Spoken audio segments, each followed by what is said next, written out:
Hello, friends. In this special bonus session, I'd like to share with you a time where I was overwhelmed with anxiety and how the choice to worship God reset my focus and renewed my heart.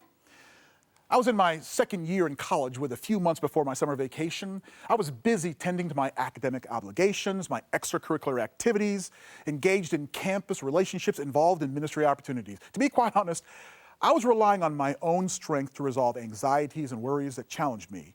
I edged God out. The first letter of each of those words spells ego. And I worked real hard with anticipation of being able to earn several weeks of some R&R before beginning my full-time summer job. I did not realize that my personal reserves were wearing out.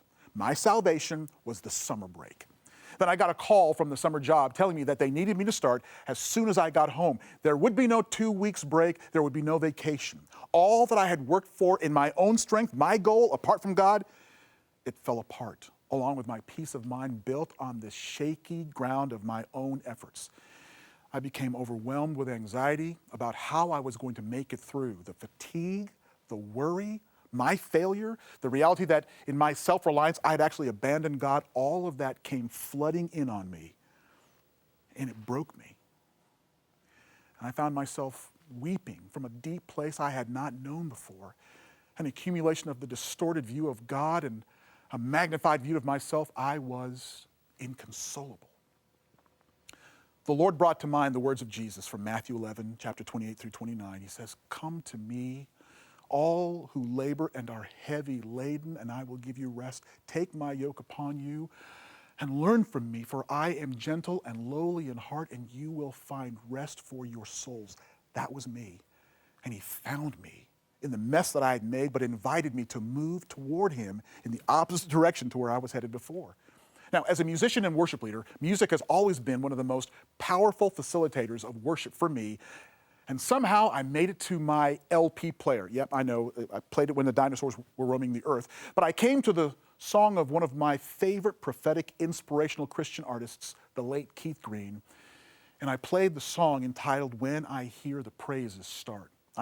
Mind you, I hadn't stopped weeping, and for a while, I just let those lyrics wash over me. And over time, those lyrics became what I then cried out to God. My son, why are you striving? You can't add one thing to what's been done for you. I did it all when I was dying. Rest in your faith, my peace will come to you. When I hear the praises start, I want to rain upon you blessings that will fill your heart. I see no stain upon you because you are my child and you know me. To me, you're only holy.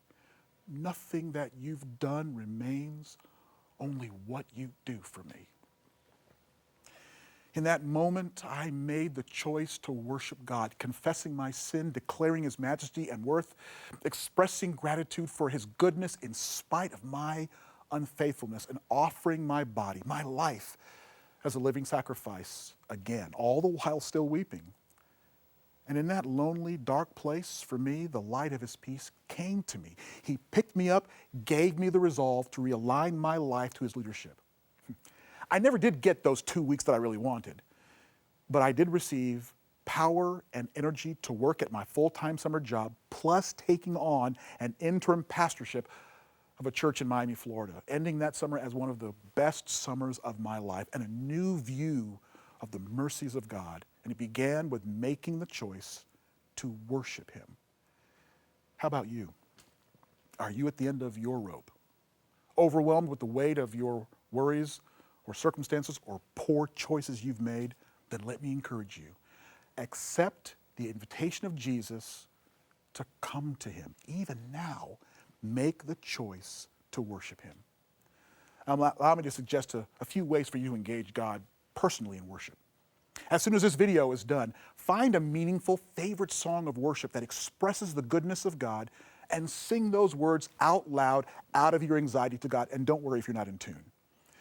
Make time in the next few days to recall to God the many ways that you have experienced his goodness and faithful love to you, especially by his saving grace through Jesus Christ, and express your praise and gratitude. Here's another one. Allow the words of Psalm 103 to form your words of adoration and affection to God. The bottom line, choose to not allow anxiety, fear, failure, or brokenness to take from you or keep you from the privilege and priority of responding to God with the sincere worship He desires and deserves from you for both His eternal glory and your eternal good. What a joy it has been for me to take this journey with you. God bless you.